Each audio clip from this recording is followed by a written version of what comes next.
Donc, un enfant né avec une énergie pareille serait un bon leader, un bon chef, mais il faut qu'il sache que quand il se met en groupe, par exemple, avec quelqu'un, la personne va tout lui abandonner parce qu'il doit commencer les choses seul.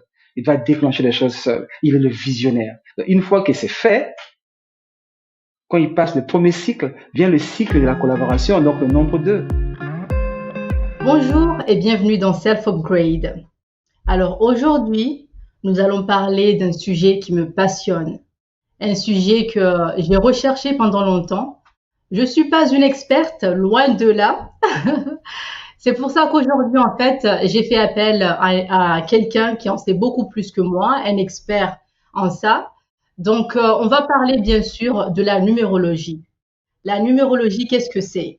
Bah, si par exemple, vous n'avez jamais entendu parler de la numérologie, c'est la première fois que vous entendez ça, restez avec nous parce que vous allez beaucoup apprendre en fait durant cet épisode aujourd'hui, parce que on a Monsieur Godwin de Dalouve qui est guide spirituel mais aussi coach de vie, qui va aussi nous permettre aujourd'hui de comprendre un peu plus la numérologie, qu'est-ce que c'est, et aussi comment est-ce qu'on peut l'utiliser dans notre vie.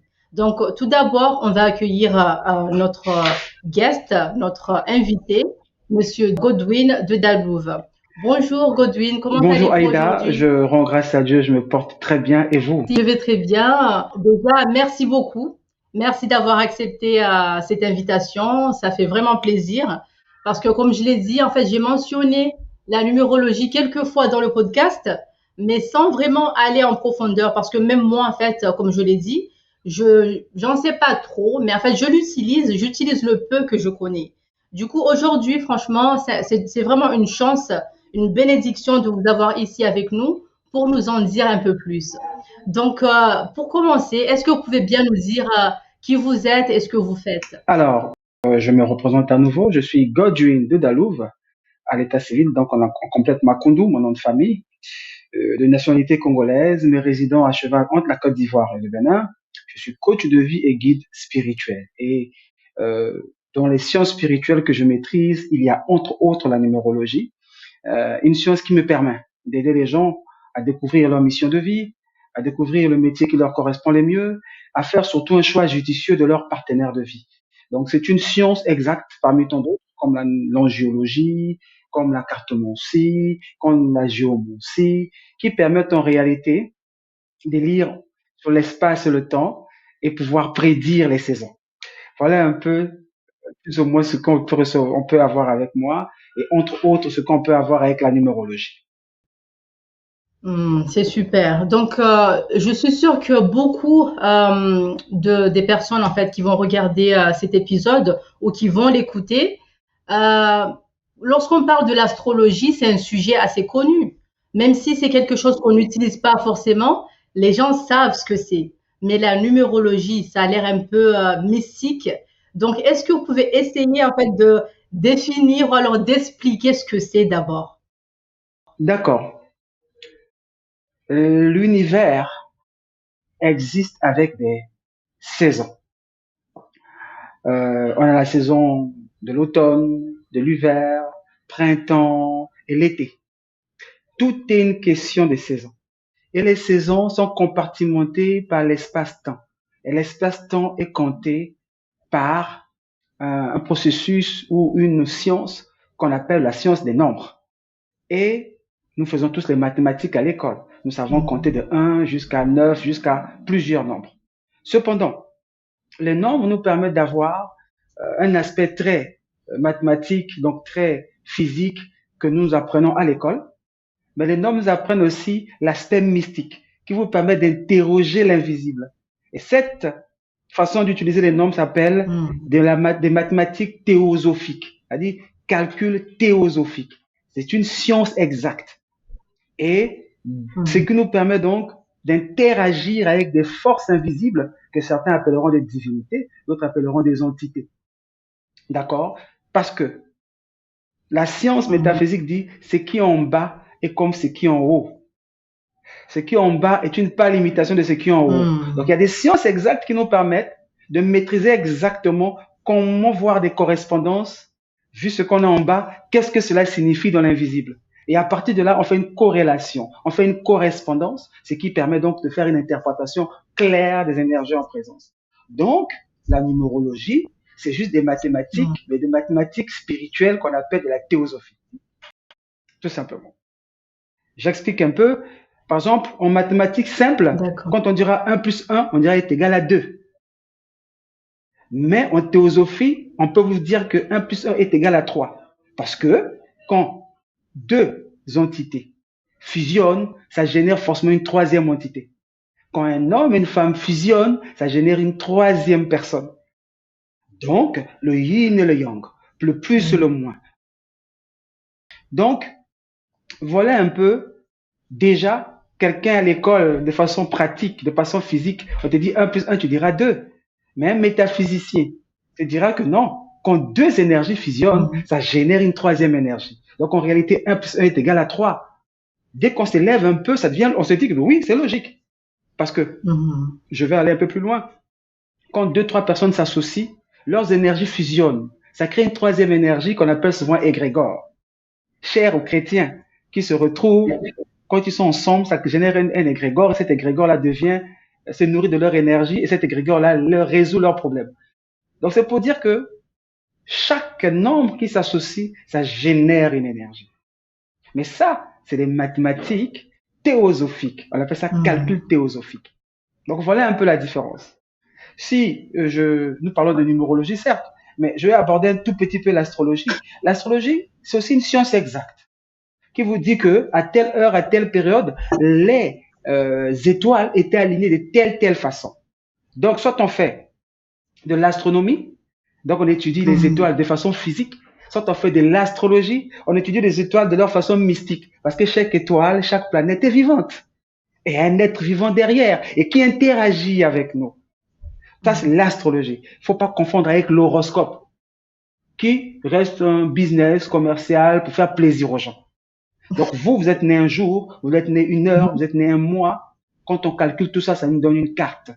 Et cette carte-là s'appelle une carte du ciel, des énergies en présence pendant votre jour de naissance qui vont vous influencer pendant tout au long de votre traversée terrestre.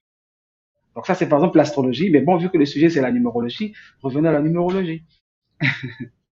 Je suis contente que vous ayez touché un peu à l'astrologie parce que je pense en fait c'est des sciences complémentaires. Si on utilise les deux, c'est encore plus, ça apporte plus de valeur. Ça nous donne plus une idée de, comme vous dites, les astres, l'alignement des astres, ça va nous éclairer sur des événements qui vont se passer. Alors, avec la numérologie aussi, je pense, enfin, en tout cas, c'est vous l'expert. Donc, est-ce qu'avec la numérologie, justement, on peut aussi prédire en fait certains aspects de notre personnalité ou par exemple, si on a eu par exemple, moi, j'ai eu un bébé l'année dernière. Hier, on a fêté son anniversaire. Du coup, est-ce que par rapport à la numérologie du jour qu'il est né, on peut dire que voilà, le bébé va être de telle manière, il va être intelligent ou etc. Est-ce qu'on peut justement prédire le futur d'une personne par rapport à la numérologie? On prédit les énergies disponibles pour cette personne-là. On prédit l'identité énergétique. Pour parler, si on doit parler comme les spiritualistes, l'identité spirituelle de cette personne. Moi, j'aime dire énergie parce que nous sommes énergie. Partant de là, la personne décidera de son futur. Une personne qui connaît ses points forts et ses points faibles est capable de les utiliser convenablement ou pas. Une personne qui connaît la vérité de la mission de son cheminement saura comment prendre des choses à bras le corps. Mais c'est lui qui va déterminer ce que va être son futur ou pas. Parce que ce que nous révélons en numérologie, tout comme en astrologie, tout comme dans les autres sciences, c'est un cheminement. On dit, voilà la route. Voilà les points forts. Voilà les points faibles. Les points faibles, un parent, quand tu le découvres chez un enfant, il peut mettre en place une éducation bien précise pour l'aider à se programmer pour faire face à ses faiblesses. Mettre un programme autour pour amplifier les qualités. Mais c'est l'enfant, c'est le récipiendaire, c'est l'âme à l'intérieur du véhicule qui décidera comment il affrontera les choses. Parce que dans la spiritualité ou dans les univers qui existent à part la Terre, quand nous travaillons tous, c'est un monde de responsabilité. C'est vous qui décidez d'affronter les choses ou pas. Parce que je peux vous révéler que votre enfant a tel point fort, il est venu pour telle chose, mais il peut aussi refuser d'accepter d'assumer sa mission. Ça, c'est un aspect qu'il faut tenir compte. Donc, finalement, nous révélons euh, un, un cahier de charges. Nous révélons les partenaires mystiques qui existent dans les plans divins avec lesquels vous êtes incarnés pour mener cette mission-là. Et c'est vous qui décidez de ce que vous allez faire. Donc, on ne peut pas dire que le futur sera radieux. Si la personne ne veut pas faire de sorte que ça soit radieux, ben on va avoir juste un potentiel.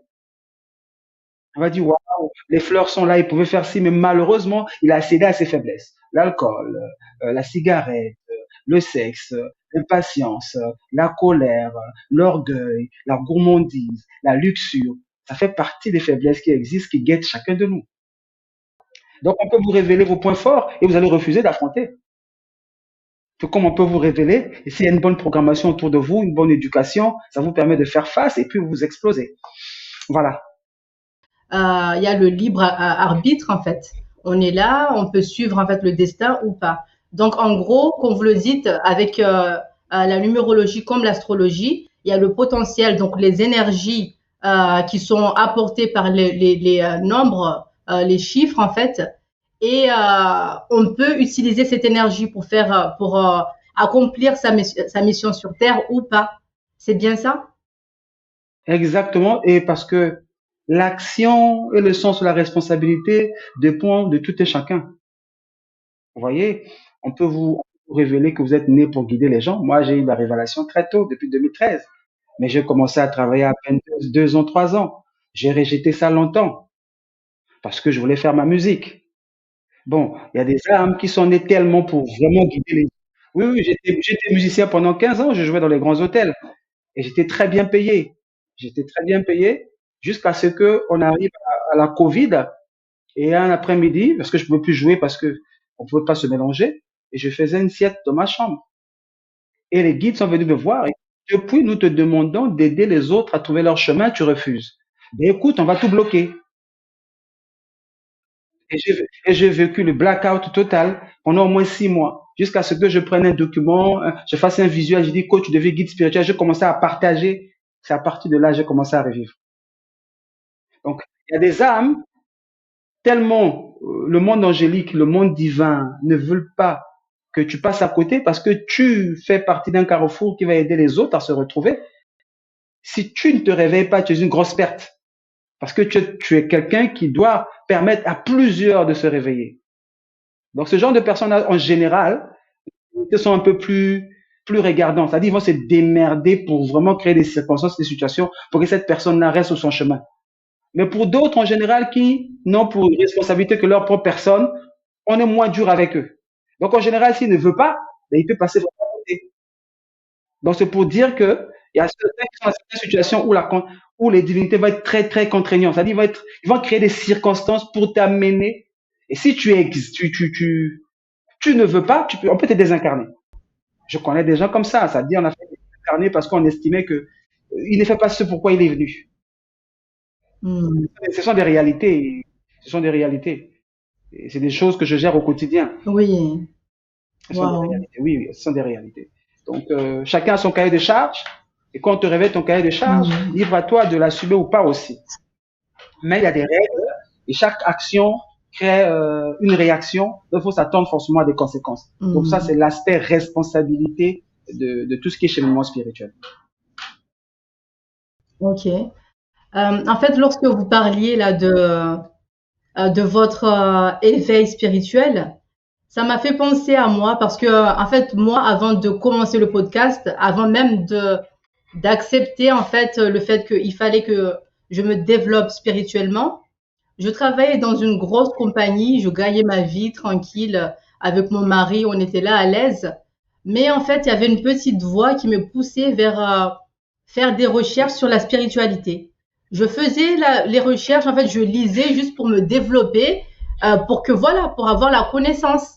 Mais en fait, je me disais bon, voilà, j'ai rien à perdre. Mais en fait, après, ça a commencé à me pousser dans genre laisser mon travail et aller plus vers la spiritualité. Et là, je résistais. Je disais attends, mais je connais que ça, le marketing digital, c'est moi. Je peux pas laisser ma vie aller, je sais pas où. Non, non, non. Du coup, j'ai résisté pendant des années. Et là, franchement, il s'est passé un truc qui a fait que j'avais pas d'autre choix, en fait.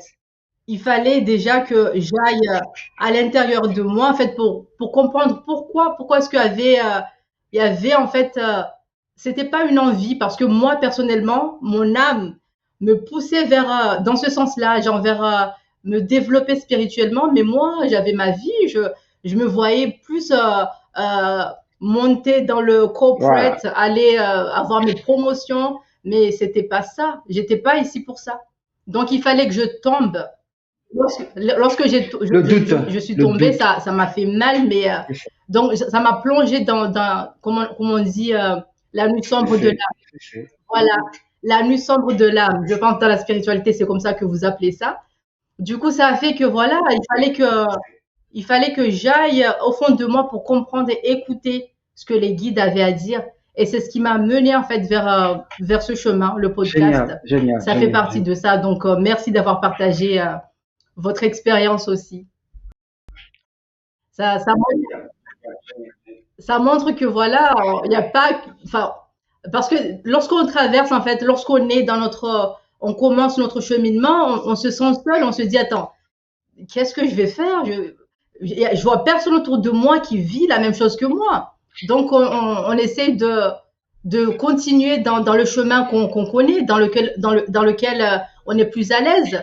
Mais en fait, comme vous dites, on va Absolument, toujours nous absolument. pousser. Si on est ici que pour ça, on va nous pousser vers notre Mhm, destin. mhm, mhm. Donc voilà. Donc revenons à la numérologie. Du coup, donc vous avez bien présenté la numérologie. Je pense maintenant, même les personnes qui n'avaient aucune idée de ce que c'est, euh, elles commencent à avoir en fait une idée de ce que c'est que la numérologie.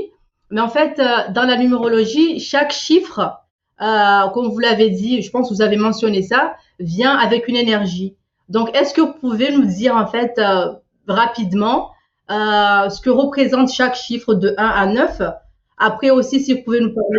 Absolument, Oui, voilà. absolument. Alors, le un représente le commencement de toute chose. Le un représente le commencement de toute chose. Et le un est connecté aux divinités qu'on appelle les séraphins.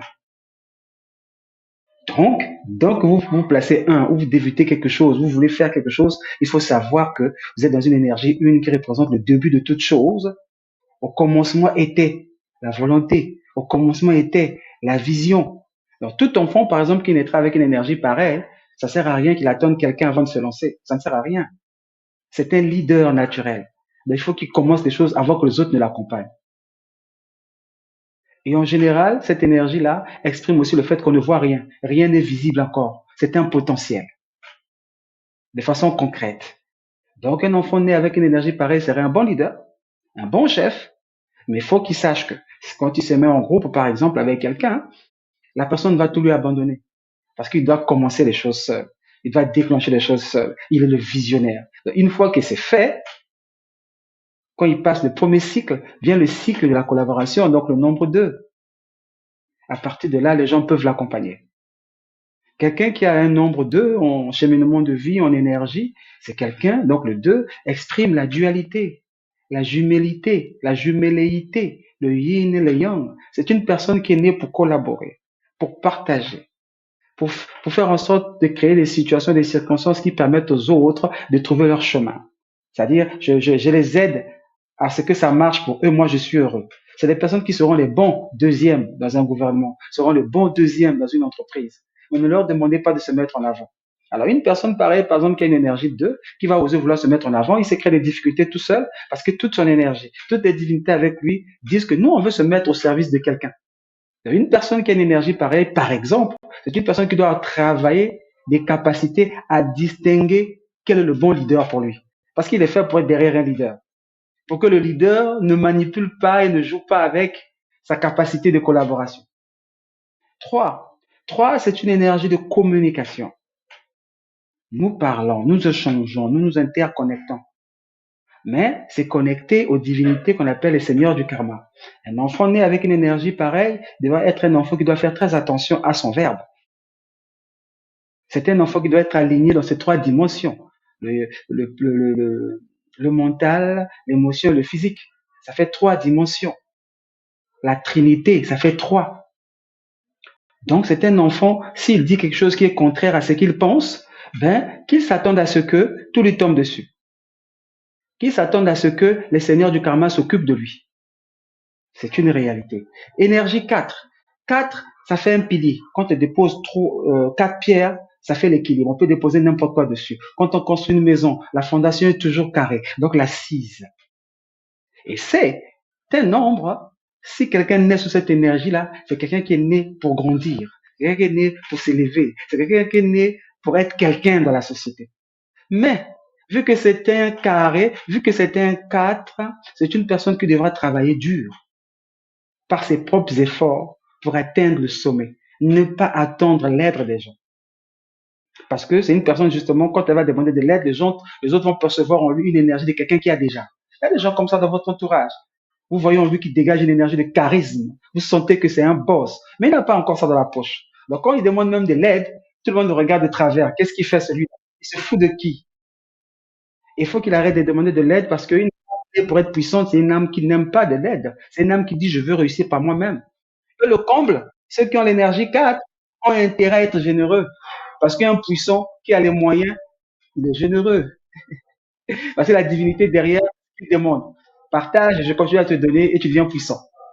D'où les grands, vous le verrez, qui ont cette énergie-là en général, ont des fondations, ont des ONG, ont des associations, parce qu'ils veulent redistribuer. Énergie 5, c'est une énergie de la liberté. La divinité qui est derrière, c'est une divinité guerrière. C'est une divinité justicière qui n'aime pas le désordre.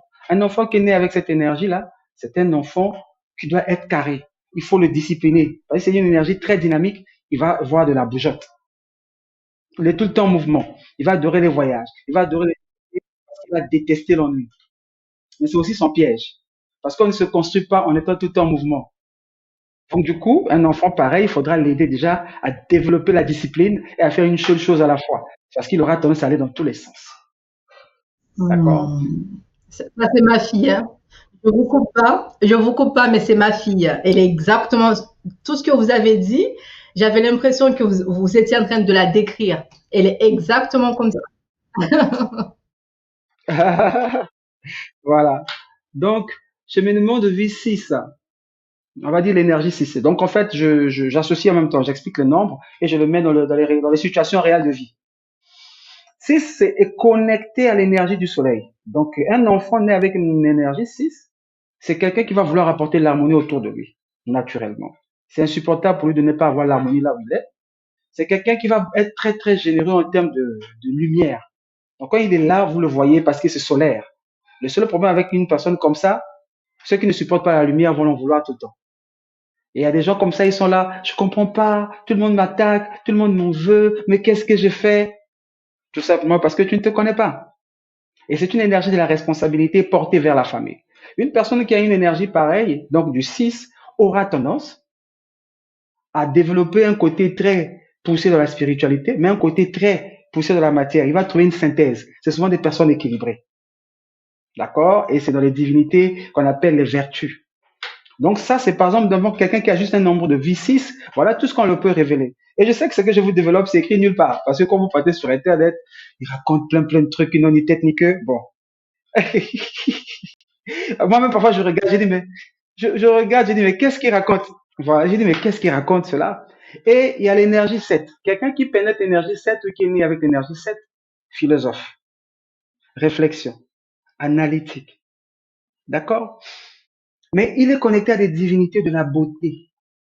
C'est les divinités de vendredi. C'est des Vénusiens. C'est des bels hommes, belles femmes, magnétiques, attirance, fin. Même s'il faut un autre métier de consultance, tout ce que vous voulez, il aura toujours un côté artistique à côté. Et facilement, on trouve dans cette énergie les pasteurs, les philosophes et les professeurs. Ils sont toujours en mode pourquoi ceci, pourquoi cela. Ils veulent comprendre le comment, le pourquoi des choses. D'accord? Ceux qui sont nés avec l'énergie 8, 8. 8 fonctionne comme ceci. Quand vous voyez 8, ça fait comme ça. C'est comme l'éternité. Donc, L'enfant né sous cette énergie-là, parfois est vers le plan spirituel, parfois est vers le plan de la matière. Donc, il doit trouver l'équilibre entre la matière et le spirituel. D'accord? Et c'est quelqu'un qui veut faire l'expérience du cash flow. Il veut gagner l'argent à tout prix. Donc, il va être très, très ordonné, très en petit déjà, il sait où est-ce qu'il va, il planifie. Parce que son âme veut expérimenter l'argent. La puissance et l'opulence de l'argent. Là où on va prendre un avion classe éco, lui va dire non, j'aimerais quand même être en first class, voir ce que ça fait. C'est son âme qui le pousse à ça. Et vu que son âme le pousse à ça, il va avoir tendance à avoir des stratégies pour se faire de l'argent. Et ces personnes qui ont ce genre d'énergie 8 là, pour évoluer dans la vie, il faut juste qu'ils soient des personnes vraies. Parce que la divinité derrière eux n'aime pas le mensonge. Parce que l'argent ou la puissance financière vient d'où? Des relations avec les gens. Et si la relation avec les gens n'est pas équilibrée, parce que portée par le mensonge, vous avez de fortes chances de vous appauvrir. Parce que tout le temps, on va vous lâcher, donc vous n'avez pas le réseau. C'est une divinité du réseautage. Et le réseau est maintenu et solidifié par la vérité. Quelqu'un qui ment finit toujours par se faire rattraper et tout ce qu'il a battu dans le mensonge finit toujours par s'écrouler. Peu importe le temps. Peu importe le temps. Et enfin, il y a ceux qui viennent dans le cheminement du nombre 9. Et le 9, c'est quelqu'un qui a toutes les expériences en lui. Il a l'expérience 1, 2, 3, 4, 5, 6. Là, il a tout ça un peu, un peu. Ils ont une difficulté de ne pas trop savoir ce qu'ils veulent faire dans la vie. Parce qu'ils sont à l'aise partout. Donc, au début, en grandissant, ils se perdent un peu. Philosophie, il est bon. Mathématiques, il est bon. Compta, il est bon. Voilà. Mais il a un carrefour et c'est un phare. Donc, en général, tout ce qu'il a comme expérience, en réalité, faut mettre à la disposition des autres, peu importe le domaine dans lequel il est. Parce qu'il a un peu, un peu. Donc, quand quelqu'un vient un cheminement 1, lui, il connaît ça déjà, c'est en lui, c'est inscrit. Parce qu'il a déjà dépassé cette classe-là. Donc, quand quelqu'un viendra vers lui, il trouvera la réponse. On le trouvera souvent très intelligent.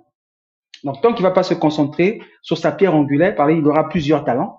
Il lui faut se concentrer sur un seul talent, sinon il se perd. Il faut qu'il trouve le talent principal. Et maintenant, les autres petits talents autour vont graviter autour. Donc, sa plus grande galère en général, c'est pas qu'il n'est pas bon, c'est pas qu'il n'a pas de savoir, il a tout. C'est la difficulté de trouver le talent exact par lequel il va s'épanouir. Donc, c'est le gars gâté par la nature. Et du coup, il faut être très, très connecté spirituel quand on a le nombre 9. Contrairement à celui qu'on a fait 8, qui est très matériel, tout lui, c'est vraiment se connecter au divin d'abord pour tout obtenir sur Terre. Et s'il se porte vers la terre, il est dans tous les problèmes du monde. Donc, du coup, il va se retrouver à souffrir énormément. Et si c'est une femme, forte possibilité de perdre des enfants. Donc, quand on sait tout ça, on commence à le travailler en même temps. Parce que c'est une énergie connectée à la lune. La lune, c'est la vie qui donne, c'est la mère qui donne vie. Donc, il faut une certaine hygiène de vie en termes de purification spirituelle continue. Parce que la lune, c'est de l'eau. Donc, c'est quelqu'un qui se salit facilement en termes d'émotion. On ne dire que ça. Alors, celui qui se trouve dans la dimension 11, cheminement 11, parce que j'ai dit le nombre en même temps, je mets dans la situation réelle. Le 11, c'est juste une multiplication de 1 deux fois. D'accord? Et à partir de là, c'est quelqu'un qui va avoir une amplification du leadership. Il est déjà lead en 1, quand ça s'associe, ça fait 2. Mais en même temps, c'est une énergie jumelée. Il y a le yin et le yang. Et c'est quelqu'un qui va vouloir bâtir. Donc, il a beaucoup, beaucoup d'énergie. Et du coup, il ne veut pas bâtir petit. Il va avoir des folies de grandeur. Donc, il va commencer à vouloir bâtir des choses énormes. Donc, dès qu'on découvre une âme pareille, il faut commencer à le canaliser tôt. Sinon, il passera à côté parce que il sera tout le temps porté vers des grandes choses. Mais s'il n'y en a pas une éducation derrière solide, il va tout le temps s'écrouler et forte possibilité de dépression, de mal-être et tout ce qui va avec. Le 2, 22, c'est juste le 2 qui se multiplie. C'est la jumélité deux fois. D'accord? C'est le yin et le yang deux fois. Yin et le yang, 2, 2. Donc, c'est comme si on a 4 enfants. Donc, c'est comme si, déjà, le yin et le yang, c'est une force énergétique. Aucune personne ne manifeste dans la vie si son yin et le yang n'est pas équilibré, si sa jumélité n'est pas équilibrée. Alors, cette âme-là vient avec ces deux jumelités-là. Donc, ça crée une force de propulsion. C'était un grand, grand, grand, grand bâtisseur. C'est quelqu'un qui est fait pour s'élever. Parce que 2, 2, quand on associe, ça fait 4. D'accord? Donc, lui aussi, il faut lui donner une éducation de savoir rentrer en contact avec les gens parce qu'il doit s'associer pour trouver l'harmonie à l'intérieur de lui-même. Il ne faut pas son côté masculin domine sur le féminin, il ne faut pas son côté féminin domine sur le masculin, ça doit être quelqu'un de zen. Sinon, il y a d'abord contradiction à l'intérieur de lui-même. Et il sera incompréhensible, et lui-même, il ne va pas se comprendre lui-même. D'accord? Donc, une fois que c'est réussi, ça, c'est quelqu'un qui naturellement va s'élever puissamment. On ne peut pas l'arrêter. C'est un bâtisseur énorme. Voilà ce qu'on peut dire de, euh, de 22. Maintenant, le 33. Le 33, en fait, c'est la multiplication du 3. Le 3 est lié au Seigneur du karma. C'est un enfant doublement lié au Seigneur du karma. Ce qu'il pense là, doit être ce qu'il dit. Ce qu'il dit là, doit être ce qu'il fait. S'il est fake, c'est du tic au tac. Et c'est aussi ainsi, personne ne peut s'en prendre à lui tant qu'il est droit. Il y a des âmes comme ça. Tu lui fais du mal, il n'est même pas au courant, mais tu vas lire l'heure. Ta vie s'écroule, tout part en sucette. Quand il va consulter, on lui dit, il faut laisser l'enfant là. Parce que il est doublement connecté au Seigneur du karma.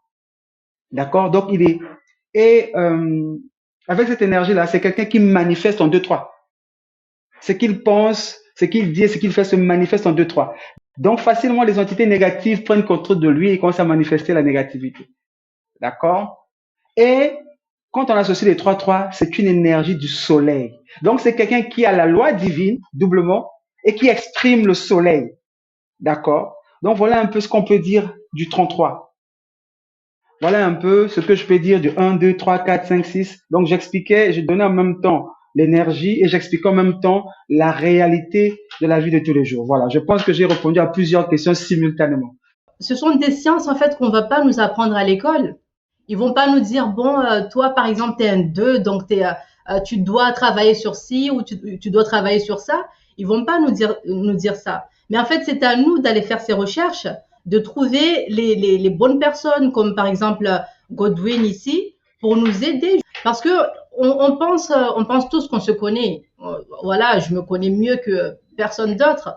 Mais en fait, quelqu'un comme Godwin, par exemple, qui a la science de la numérologie, lorsque vous lui dites votre date de naissance, il va vous connaître mieux que vous-même.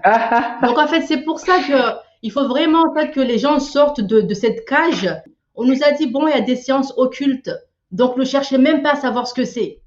Mais en fait, oui, ne cherchez même pas à savoir ce que c'est. L'astrologie, attention, la numérologie, moi personnellement, je connaissais même pas la numérologie. En fait, la manière dont ça s'est passé, c'est que durant justement ma nuit sombre de l'âme, j'ai commencé en fait à voir des chiffres répétitifs comme ça. Au début, c'était anodin. Je me disais, bon, j'ai vu ça hier, voilà que je vois ça encore aujourd'hui. Donc, pour moi, c'était bon.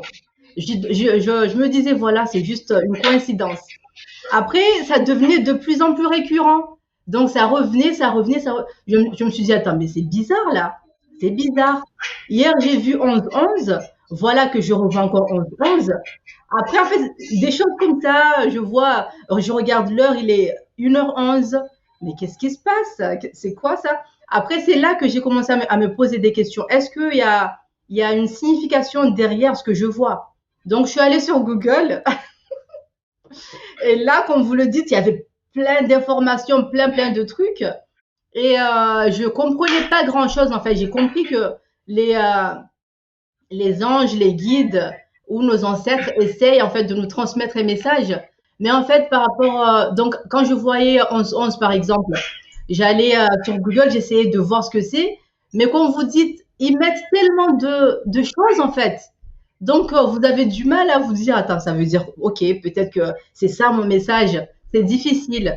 Par contre, j'avais la chance d'avoir un voisin et le voisin, il était très spirituel. Donc, c'était un Indien.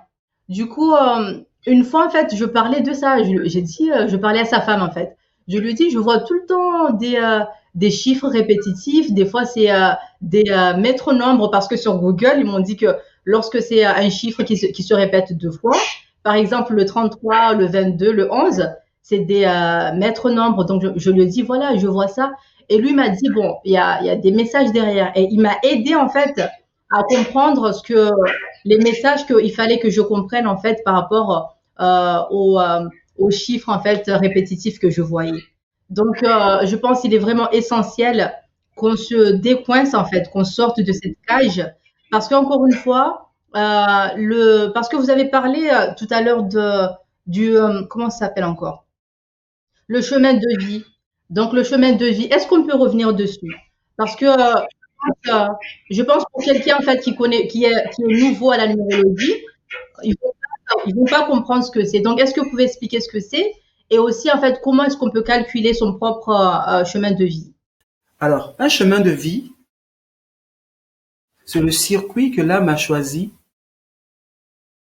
de traverser pendant son incarnation. Et dans ce circuit-là, il y a plusieurs exercices qui vont le permettre de travailler sur ses qualités. En fait, ce n'est qu'un jeu, hein, ce n'est qu'un jeu.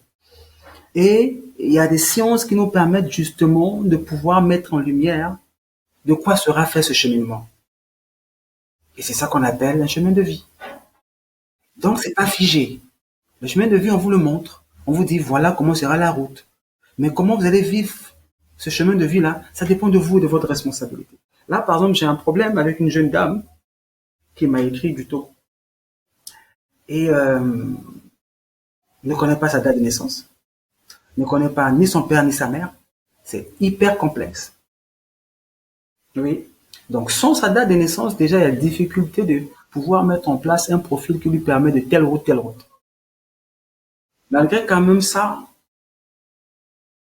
je lui ai donné les points qu'il fallait payer pour régler. Elle m'a dit non, j'ai pas telle somme, est-ce que je peux? Je dis, il n'y a pas de problème, donnez ce que vous pouvez. J'ai même pas encore touché ces sous. Parce que justement, quand je parle au guide, les guides me disent, bon, on peut pas lui dire c'est qui explique la situation dans laquelle elle est. Parce qu'elle n'est pas encore prête à l'entendre. Ça, c'est ce qu'on appelle le karma. Qu'est-ce qu'elle a dû faire dans une vie antérieure, ou dans une de ses vies antérieures, pour que cette fois-ci qu'elle naisse sans connaître son père, ni sa mère, ni sa date de naissance. Donc, tout est fait pour que sa tâche soit plus difficile que pour les autres. Mais en fait, c'est un équilibre énergétique. Qu'est-ce qu'elle a fait? Et quand je demande, on me dit, elle n'est pas prête à l'entendre maintenant. Donc, déjà, pour dire qu'il y a des personnes qui sont là, on ne peut même pas faire leur cheminement parce qu'on n'a pas leur date de naissance. Parce que les divinités ont estimé que faut que ça soit plus dur pour eux pour qu'ils comprennent certaines réalités. Mais bon, c'était rapidement, je voulais parler de ça. Donc, revenons sur un chemin de vie. Donc, un chemin de vie se calcule comment? On prend votre date de naissance, votre jour de naissance, votre mois de naissance, on fait l'addition de tout ça. Quelqu'un, par exemple, qui est né euh, 3 novembre.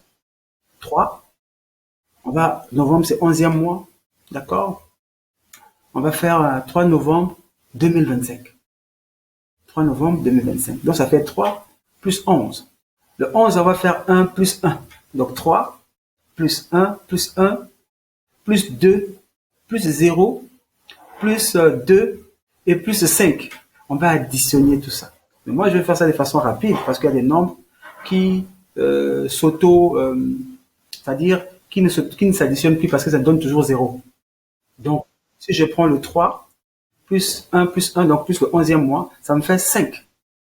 D'accord? Plus 2025. Or, 2025, quand on prend le 2, plus le 2, ça nous fait 4.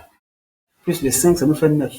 Or, 9, si on l'additionne à 5, ça va nous amener à un nombre qui va nous ramener encore à 5. Ça va nous amener à 14, il me semble. 14, on fait 1 plus 4, ça nous fait 5. Donc, une personne née le 3 novembre 2025, c'est une personne qui est née avec une énergie de cheminement de vie qui est 5. Donc, tout de suite, je peux déchiffrer tout ce qu'il a comme cheminement sur tout ce qu'il va rencontrer comme équation, comme point fort et comme point faible. Un 5, c'est lié à Mars, c'est lié au guerrier, c'est lié à la justice, mais c'est aussi lié au cash flow. Mais c'est aussi lié à la capacité à gérer sa sexualité. Voilà, juste par ce 5-là, je viens de situer juste par une planète, comment la personne, les défis auxquels il fera face. On peut aller plus loin. Je peux dire que vu qu'il est né ce jour-là, voilà la couleur qu'il doit porter. Vu qu'il est né ce jour-là, voilà la divinité qui le guide. Vu qu'il est né ce jour-là, voilà le jour de la semaine qui le caractérise. Vu qu'il est né ce jour-là, voilà la musique et la fréquence qui le caractérise. Vu qu'il est né ce jour-là, voilà la couleur qui le caractérise. Vu qu'il est né ce jour-là, voilà le type de sport qu'il doit pratiquer. Vous voyez un peu? Donc déjà avec ça, on te donne beaucoup de clés pour être. Or, on peut aller plus loin. Quand on prend ton nom et ton prénom, qu'on fait un calcul théosophique, parce que chaque lettre, il y a un nombre. On va faire ce calcul-là. Maintenant, on va associer ça. On va voir maintenant. Quand on t'appelle, par exemple, Aïda, est-ce que ce Aïda-là est en harmonie avec ton cheminement de vie? Parce que Aïda, au commencement, était la parole. Ça vibre. Donc, ça déclenche une force.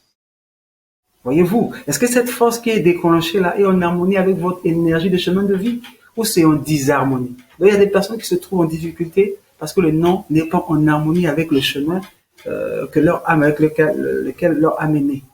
Voilà pourquoi les initiés ne donnent pas un nom ou un prénom n'importe comment. La plupart de mes enfants ont toujours annoncé leur nom et prénom. Wow. Ah oui, j'avais vu ce Oui, live. oui, Je vous avais suivi, vous avez dit ça, j'étais là. Franchement, j'arrivais pas à y croire. toujours, Waouh. Et est-ce que vous pouvez expliquer un peu? toujours. Même avant de... Vous Est-ce dites, que vous pouvez expliquer en fait comment ils ont expliqué, enfin comment est-ce qu'ils vous ont communiqué mais leur nom? c'est très simple. Quand vous commencez à travailler, que vous comprenez que ce chose-là existe, les divinités comprennent que vous comprenez maintenant. Donc, vous n'êtes plus embrouillé par c'est extraordinaire ou c'est quelque chose qui fait peur. Parce que le problème, c'est qu'on est libre. On est responsable. Ils ne peuvent pas nous faire des choses auxquelles on n'accepte pas et ils vont nous déséquilibrer. Mhm. Dès que vous comprenez ces choses-là, ça devient tout à fait normal. Ils vous parlent. Donc, ma deuxième fille, d'abord, un songe. D'abord, je fais un songe. Elle me dit, je m'appelle tant. Elle va voir sa mère, elle dit à sa mère, dit à mon père que je ne vais pas me répéter.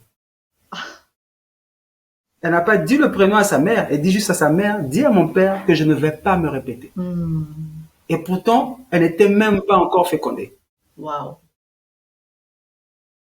Alors, quand elle a été fécondée, une semaine avant sa naissance, je me réveille et j'entends un prénom. Donc, les deux prénoms viennent d'elle. Waouh. Et puis, à son nom de famille. Sa petite sœur, pareil. Deux prénoms. Donc, d'abord, elle s'est pointée. Normalement, je m'appelle tant, mais je ne veux pas que tu m'appelles avec ce prénom-là. J'ai dit, pourquoi? Tu me donnes ton prénom, tu veux pas que je t'appelle avec. Quand je vérifie dans une de ses vies antérieures, elle avait fait des choses pas saines, Ok. mais elle portait ce prénom. Mhm. Alors, comme elle a des choses encore à régler, il faut qu'elle naisse toujours avec Oh cette même waouh. énergie. Waouh. Elle est frustrée, elle veut pas qu'on sache que c'est elle, donc elle précise, c'est mon prénom, ça, mais demain, toi, appelle-moi autrement. Hmm. Waouh. J'ai dit, bon, d'accord, je vais trouver la correspondance dans nos langues traditionnelles. Mhm. Donc, c'est pour dire que ce n'est rien d'extraordinaire. Le problème, c'est que nos sociétés ont réussi à faire passer toutes les personnes qui comprennent ça pour des fous. Oui. Oui. Or, c'est très important que le nom et le prénom que quelqu'un porte soient en adéquation avec son cheminement. Moi, j'ai deux prénoms. Il y a un qui m'a créé des difficultés qui n'était absolument pas en adéquation avec moi. C'est Dalouve, là. Godwin en avant. Et j'ai remis absolument. Quand j'ai mis Godwin en avant, tout s'est équilibré. C'est en harmonie avec mon incarnation actuelle. Mais comme tout le monde me connaissait avec Dalouve en tant que musicien, donc j'étais obligé de coller les deux parce que partout j'étais signé Dalouve. Oui. Oh. C'est rien d'extraordinaire. Dès que vous allez commencer à comprendre que c'est qu'une science, que c'est que des choses logiques, et que vous allez commencer à chercher à comprendre comment ça fonctionne, sans fioriture et sans peur, il faut intégrer quoi, que c'est normal. Les sociétés ont réussi à nous faire croire que c'était des choses Mhm. extraordinaires. C'était des choses paranormales. Alors, il n'y a pas plus normal que tout ce qui est invisible, parce que l'invisible, c'est plusieurs dimensions. Notre corps physique, c'est une seule dimension. On a 21 dimensions. Waouh. Dans les 21, le corps physique occupe juste une seule dimension. Alors, comment est-ce qu'on peut demander aux gens d'estimer que tant que c'est pas prouvé physiquement, ça n'existe pas? Alors que c'est juste une seule étape. Donc, 5% de réellement vous. Hmm. Donc, la vraie vie est hors de votre corps physique. La vraie réalité, c'est celle-là. Mhm. Donc, quand vous êtes réveillé comme ça, regardez tout ce qui est extérieur, en réalité, vous êtes en train de rêver. Dès que vous pénétrez l'intérieur de vous-même, vous fusionnez, vous êtes réveillé. Voilà pourquoi on parle de l'éveil. Vous allez constater que l'éveil commence uniquement quand vous allez commencer à vous pénétrer en Oui. vous-même. Quand vous commencez à chercher, je suis qui? Comment je fais? L'éveil ne se fait jamais à l'extérieur. Vous comprenez? Donc, les sociétés ont réussi à faire croire aux gens que c'était des choses extraordinaires, mais il n'y a rien d'extraordinaire là-dedans. C'est ce qui est normal en réalité. Et c'est ce que j'essaie d'apprendre à mes élèves, à ceux qui me suivent, à ceux que j'accompagne. Je leur fais des démonstrations scientifiques. Je dis, pose-toi comme ça et ressens ceci et tu ressens. Mais ça, il faut commencer à rentrer en soi-même. Rentrer en soi-même. Et dès que les divinités comprennent que Madame Aïda comprend ces choses-là, que ça ne l'impressionne pas parce qu'ils ne veulent pas vous brusquer. Dès qu'ils estiment que non, Madame Aïda a compris, ils vont créer des situations en place pour aider Madame Aïda à changer de niveau énergétique parce que il faut que l'énergie atteigne une certaine dimension pour supporter certains types d'informations, certains types d'énergie. Donc, on va commencer à créer des situations autour de vous, que ce soit va vous faire beaucoup dormir, que ce soit va vous pousser à manger certains types d'aliments qui sont moins lourds, et ainsi de suite, devenez plus légère. Donc, vous commencez à capter d'autres messages qu'avant, vous n'arrivez pas à capter. C'est aussi simple que ça. D'accord? Je vais vous donner une clé pour commencer. J'appelle ça les bases pour commencer une quête spirituelle. Les bases, c'est pas compliqué. C'est 4. Votre corps physique, c'est la première étape. Il faut discipliner votre corps physique. Votre corps physique doit accepter le fait que vous dormez à telle heure parce qu'il faut beaucoup dormir pour récupérer. D'accord?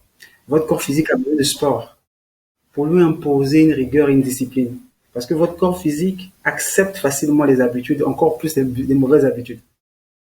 Les habitudes qui sont bénéfiques paraissent un peu plus difficiles. Le corps physique a tendance à dire, moi, je vais vers la facilité parce que c'est plus facile. D'accord. Donc, il faut programmer le corps selon les habitudes qui vous arrangent. C'est juste une question de programmation parce que le corps n'est qu'un outil qui a besoin d'un logiciel. Et le logiciel, c'est vous qui déterminez ça. Or, les sociétés font que il y a le téléphone, il y a Internet, il y a la télé, il y a la publicité. On contrôle ce qu'on met dans vous, dans le logiciel qu'on vous crée. Donc, dès que vous en prenez conscience, vous commencez à créer votre logiciel à vous, avec votre paradigme à vous, avec vos besoins à vous, qui de plus en plus voient des trucs vraiment dont votre corps a besoin. Donc, quand vous faites le sport, vous commencez à maîtriser le corps, vous êtes un peu discipliné à l'heure de se réveiller, l'heure de dormir, le temps que vous passez au téléphone, et ainsi de suite. Vous commencez à vous intéresser à ce que vous mangez. Ce que vous mangez doit être des nourritures magnétisées. Parce que vous mangez beaucoup de choses démagnétisées, c'est-à-dire qui n'ont pas de vie. Ils ont l'énergie vitale dedans. Donc, quand vous le mangez, ça vous remplit certes, mais ça ne vous nourrit pas énergétiquement. Et c'est surtout les trucs surgelés, des trucs qui viennent des sociétés de manufacturation. Ce qui fait que vous allez voilà, vous allez voir dans nos villages, les parents ont souvent des très longues vies, c'est-à-dire ceux qui vivent vraiment dans le village. Parce que leur nourriture est beaucoup magnétisée. Il y a beaucoup d'énergie vitale à l'intérieur. Donc, ils s'en rendent pas compte. L'eau vient de source. Donc, à des sédiments, à des sels minéraux. Donc, tout est chargé en vérité. Donc, quand vous commencez à manger ou boire de l'eau, vous commencez à le faire en pleine conscience. Vous regardez l'eau, vous dites à l'eau, tu es rempli d'amour. Quand vous regardez le repas, vous dites au repas qu'il est rempli d'amour. Donc, il change d'énergie, il change d'identité énergétique, ça prend la forme énergétique que vous souhaitez. D'accord? Et petit à petit, quand vous allez commencer à faire comme ça, c'est votre corps qui va vous dire, vous allez vouloir manger, c'est pas le porc. Vous mangez, vous sentez que vous n'arrivez pas à manger ça. Parce que votre corps change de fréquence, dit que ça ne passe plus. Vous mangez ça, ça vous dérange. Et pourtant, vous mangez ça peut-être plusieurs années avant. Donc, vous avez commencé à faire ce qu'on appelle une transformation. Et naturellement, il y a des gens qui vont commencer à s'éloigner de vous. Parce que vous ne vous ressemblez plus. Les énergies commencent à changer. D'accord? Vient l'étape de l'air, l'oxygène. Il faut respirer consciemment. Donc, il faut pouvoir prendre de temps en temps des moments où vous êtes avec vous-même. Vous respirez profondément, vous gardez l'air, après vous expirez. Visualisez une lumière qui pénètre en vous. D'accord? Ça, c'est l'aspect 3. Dernier aspect, c'est l'aspect mental. Il faut vous régénérer, il faut vous reprogrammer. Il faut commencer à lire des livres qui vont vous emmener vers une nouvelle connaissance. On appelle ça un renouvellement de la connaissance. C'est les B à bas contre une quête spirituelle. Si vous ne respectez pas ça, vous ne pouvez pas pénétrer les autres étapes. Les autres étapes, il y a des divinités qui vous attendent, mais qui ont besoin que votre corps suive. Alors, si vous pouvez demander, ils peuvent vous envoyer ce que vous avez demandé, et votre corps ne peut pas suivre parce que votre corps ne supporte pas. Il y a des gens qui font des souhaits, et quand quelqu'un, le troisième œil, le voit, mais lui, il doit avoir normalement ceci. Pourquoi il vit dans ces conditions-là? Parce que le corps, arrimé à certains défauts, n'arrive pas à fusionner avec la bénédiction. Donc, ça reste là, ça tourne autour. Vous verrez des pasteurs, des prophètes, celui-là, il doit être comme ça. Et oui, quand il y a le troisième œil, on voit ça. Mais son véhicule ne permet pas la matérialisation de la chose. Voilà pourquoi toute quête spirituelle commence par la prise de contrôle de votre véhicule. Donc, par exemple, des gens, par exemple, qui sont alcooliques ou qui boivent souvent, si par exemple leur destin c'est de s'élever spirituellement justement, est-ce que ça va les bloquer? Ça va bloquer en fait cet éveil? Absolument. Il y a un sujet fort intéressant, je sais pas, il y a ce qu'on appelle des virus. Dans les religions, ils appellent ça les 7 péchés capitaux. Moi, j'aime appeler ça virus. Imaginez, l'être suprême, c'est comme ça que je l'appelle parce que pour moi, Dieu est réducteur. L'être suprême est vaste.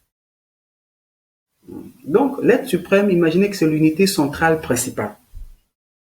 D'accord? Et moi, je suis l'ordinateur. Mon corps physique, en tout cas. Et dedans, le logiciel qui est à l'intérieur, c'est mon âme. Et celui qui gère le logiciel en question, c'est l'esprit. D'accord? Mais voilà que je suis sur Terre. L'esprit, c'est l'unité centrale. Moi, je suis connecté à l'esprit, donc je suis aussi esprit. Voilà pourquoi on dit que je suis fait à son image. Mais je suis sur Terre, donc un peu loin de lui. Et il y a des entités qui ont créé ce qu'on appelle des virus, ce qu'on appelle les péchés capitaux. Il n'y en a que 7. La paresse, la gourmandise, la convoitise, la colère, la luxure, l'avarice, l'orgueil. Il n'y en a que ça. Quelqu'un de colérique va être quelqu'un d'impatient. Mais ça doit être aussi quelqu'un qui va avoir tendance à aimer l'alcool et le sexe. Donc, c'est un virus qui prend contrôle de celui qui adore l'alcool. Donc, il ne va pas travailler pour remplacer ce virus-là par le bon logiciel. Ça, c'est en termes, je suis en train de parler en termes techniques. Le logiciel en question, c'est une divinité. Donc, la divinité qui apporte l'équilibre ne vient pas prendre possession de lui. Il est victime maintenant de l'entité négative, qui est donc le logiciel que je suis en train de dire, le virus que je suis en train de dire, qui va le pousser à consommer l'alcool. Qu'est-ce que l'alcool fait? L'alcool finit par détruire le véhicule, son corps physique. Ça va finir par détruire sa volonté. Or, ce corps physique là, c'est un moyen pour agir sur la terre. L'âme descend sur la terre, c'est ce qu'on appelle une chute, avec un cahier de charge de son esprit qui est connecté directement au Père pour qu'il fasse quelque chose. Mais sur terre, c'est le corps qui agit sous l'instruction de l'âme, l'âme lui-même sous l'instruction de l'esprit. Alors, quand le virus prend le contrôle du corps, qui est le véhicule dit, quand l'âme dit, recevant l'ordre de l'esprit, l'esprit lui dit, bon, écoute, on part à Paris. L'âme dit, ok, je prends le véhicule pour qu'on part à Paris. Quand l'âme veut démarrer le véhicule, les virus qui ont pris le contrôle du véhicule disent, non, on part à Londres. Quoi? On part à Londres. Et c'est exactement ce qui arrive aux gens qui ont des défauts là. Les virus là prennent contrôle d'eux et les empêchent maintenant de manifester leur mission. Les empêchent de rentrer dans leur cahier de charge. Ce n'est qu'un jeu. Il y a des exercices banals, dès qu'on les adopte, ça chasse ces virus-là, laissant liberté donc au logiciel, donc aux divinités de Dieu de prendre possession de nous. Et quand ça prend possession de nous, on commence à développer des vertus. On devient humble au lieu d'être orgueilleux. D'accord? On devient généreux au lieu d'être avare. D'accord? On devient par exemple pur au lieu d'être porté vers la luxure. On commence à exprimer les choses. On devient patient au lieu d'être colérique et impatient. On commence à devenir travailleur au lieu d'être paresseux. C'est que des logiciels. C'est que des divinités. La nature a horreur du vide. Donc, si c'est pas le divin qui est à l'intérieur de vous via ces logiciels que j'ai cités, c'est l'opposé qui sera avec vous. Et tous ces défauts-là, oui, vont empêcher la manifestation de votre mission parce qu'ils prennent contrôle de votre véhicule. Dans votre tête, vous dites, je veux faire ci. Dans votre cœur, vous dites, je veux faire ci. Mais vous n'y arrivez pas. Parce que lui dit on fera pas ça. Je veux me lever demain à 5 heures. La paresse dit non. 5 heures arrive, bon, je vais attendre un peu. 6 heures, je vais attendre un peu. Au final, vous vous levez à 9 heures. Lui, l'entité de la paresse aura réussi sa mission. Parce que quelqu'un qui est en retard n'est pas dans le temps. Quelqu'un qui est trop rapide, donc impatient, n'est pas dans le temps. Le temps, c'est maintenant. Le soleil se lève à la même heure. Si tu te lèves trop tôt, tu n'es pas dans le temps. Quand tu te lèves trop tard, tu n'es pas dans le temps. Quand tu avances trop vite, tu n'es pas dans le temps. Quand tu avances très peu, tu n'es pas dans le temps. Parce que nous sommes le micro d'un macro. Et le macro fonctionne d'une certaine façon. Or, nous sommes sortis du macro là. Donc, nous sommes le micro avec exactitude du macro. Vous ne pouvez pas vous comporter différemment du macro. Vous vous désolidarisez, vous vous déconnectez. Conséquence, vous ne recevez plus les bénédictions du macro. Soit le macro continue à descendre. L'être suprême n'est jamais parti. L'énergie divine n'est jamais partie. C'est la personne en face qui n'est plus connectée. Alors, pour réussir ça, il faut commencer par les débuts. Prendre contrôle physiquement par le sport, prendre contrôle par l'alimentation, prendre contrôle par la respiration, prendre contrôle par le renouvellement de la connaissance. C'est le B à bas. Quand vous commencez comme ça, vous prenez le contrôle du véhicule. Parce que le contrôle du corps physique, qui est les os et la chair, c'est la terre. C'est géré par Dieu la mère. Donc quand vous commencez à vous comporter de façon consciente, en faisant le sport, en prenant soin de votre corps, sans vous rendre compte, vous allez vous connecter au Seigneur Uriel. Dès que vous commencez à prendre soin de l'alimentation et de l'eau, vous prenez conscience de l'eau, sans se rendre compte, vous vous connectez au Seigneur Gabriel. Quand vous commencez à respirer consciemment, vous partez dans la forêt, vous respirez l'air pur. Pourquoi est-ce qu'on suffoque quand on a la pollution? Parce que le divin qui permet d'avoir une énergie pure est tué par les dioxines. Dès que vous partez là où il y a des arbres, vous sentez une certaine paix dès que vous respirez profondément. Parce que là se trouve Raphaël. Et enfin, quand vous commencez à booster votre intelligence, tout ce qui va avec, là se trouve Michael, le feu, l'épée de la connaissance. Donc, sans vous rendre compte, en appliquant ce que je viens de vous dire là, vous ne vous rendez même pas compte, mais vous vous connectez aux 4 divinités qui gèrent votre véhicule. Si vous ne vous connectez pas à eux, il n'y a pas possibilité de s'élever. Il n'y a pas possibilité de faire des rêves où on vient vous dire faites ci, faites ça. Il n'y a pas possibilité d'avoir de belles rencontres. Parce que vous êtes déséquilibré, vous allez attirer le déséquilibre. Je pense que c'est bon pour moi. Waouh! Waouh! Quelle sagesse! En tout cas, j'espère que vous avez apprécié toute la sagesse que Godwin a partagée avec nous aujourd'hui. N'oubliez pas de vous abonner si vous ne l'avez pas déjà fait. Partagez, likez et on se retrouve au prochain épisode de Self Upgrade. Bye!